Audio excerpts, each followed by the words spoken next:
Good evening, friends. Welcome back to my garden. I'm Michelle. I wanted to pop on and give you a tour of my center garden out back, the garden I dedicated to growing roses in, and I planted some zinnias that I started from seed.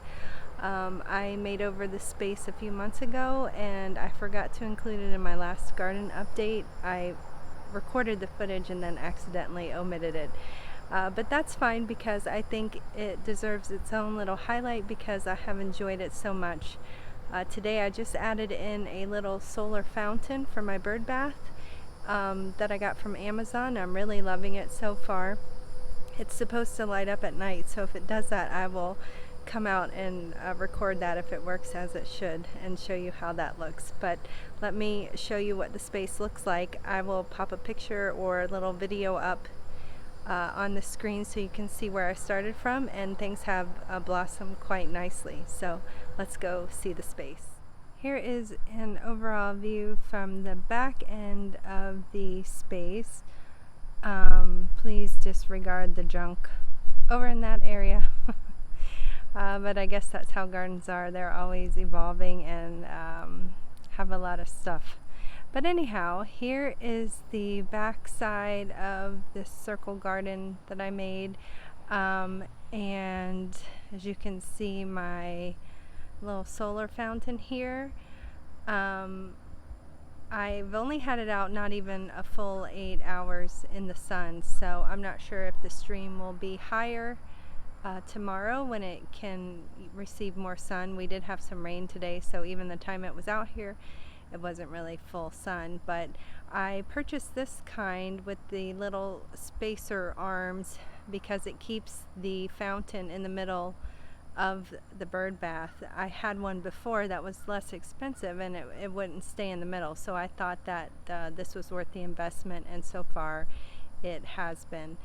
And it should light up at night. The little squares in the middle are LED lights, and I'm hoping that works as well. But I really like it. So anyway, here are my zinnias that I started from seed. This was a mix back in here. And this rose here is an heirloom rose that I got from Lowe's, and it's doing well. It's a pretty lilac color, and I have a nice bloom cluster coming over here. But I think I'm having the same issue as a lot of other folks are with their roses. I'm removing quite a bit of foliage with black spot. I have treated with a couple of things to try to minimize that, but we are receiving a lot of moisture, and it's just made the black spot really bad. This over here is my Lady of Shalott, my David Austin rose. She still has not bloomed for me. She had quite a few long stems, and I cut them with the hopes of perhaps forcing it to bloom, but as you can see, this was one of the long stems, and it had sent out a little runner here. So I thought, maybe if I cut it, I would get a bloom, but so far I'm not seeing any buds. I did hear, I've seen and heard on some other groups that sometimes the Lady of Shalott doesn't bloom the first year you get it. I don't know if it's my climate or my, something I'm doing.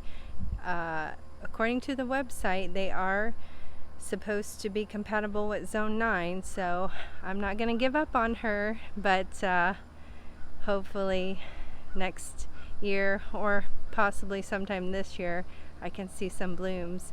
These are some lime zinnia I started from seed, and although this flower is okay, it's not my favorite, so I don't know if I would pick this particular variety again.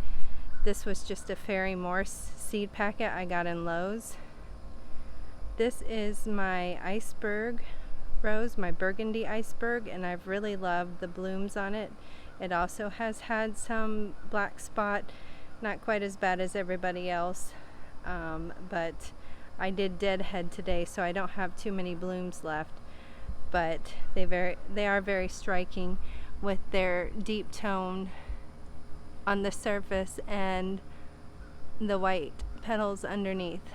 I really love the contrast. Over here are some pink zinnia. I do really like this variety here, how it's blooming. Have quite a few on that.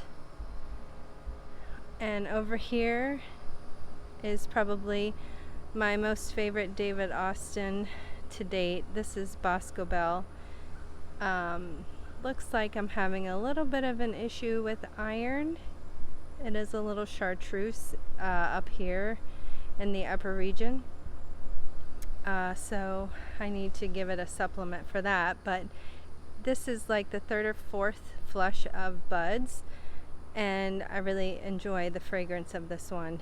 It also has had some black spot, but not quite as bad. And I have noticed that the flushes of blooms, the way the petals are, have varied. Some of the flushes, when the petals open, they have quite a large amount of petals to the bloom. This particular flush has produced blooms that have not quite as many petals as you can see here. So I'm not sure if that's me, if that's a fertilizing issue, or what the case may be. But as you can see, I have several buds that are going to be opening up, several more here. So I'm very excited. And this one here will be open tomorrow, and hopefully that has a few more petals. But it has a very lovely fragrance, and I've really enjoyed it, and it seems to be quite a prolific bloomer. I bought this one potted. It was not a bare root. I bought it as a potted rose. And here are my other mixed zinnias that I have from seed. So the majority seems to be pink out of my mixed packet, but I do have a couple of white over in here, and a really pretty light pink that's a little different over here that I'm enjoying. So let me change the camera angle and show you my favorite side to this garden. This is how the garden appears as I'm looking out my back sliding glass door, and it's the view we get to see most often when we enjoy this particular part of the garden. And I have a hook in the back for the birds with a couple of bird feeders, so we just really enjoy the space. It has grown quite a lot, and I'm very glad that I decided to put it in. Oh, and I used paper bags, newspaper, cardboard, all sorts of stuff in here to suppress the weeds. I did not dig all of this grass out. So aside from the side areas where I didn't quite get the weed suppressing material close enough to the border, we have done pretty good in here with suppressing the grass. The paper bag method, newspaper method, cardboard method has worked pretty well. So I definitely recommend that. Anyway, thank you all so much for watching. I really appreciate it. And I will catch you all in the next one. God bless.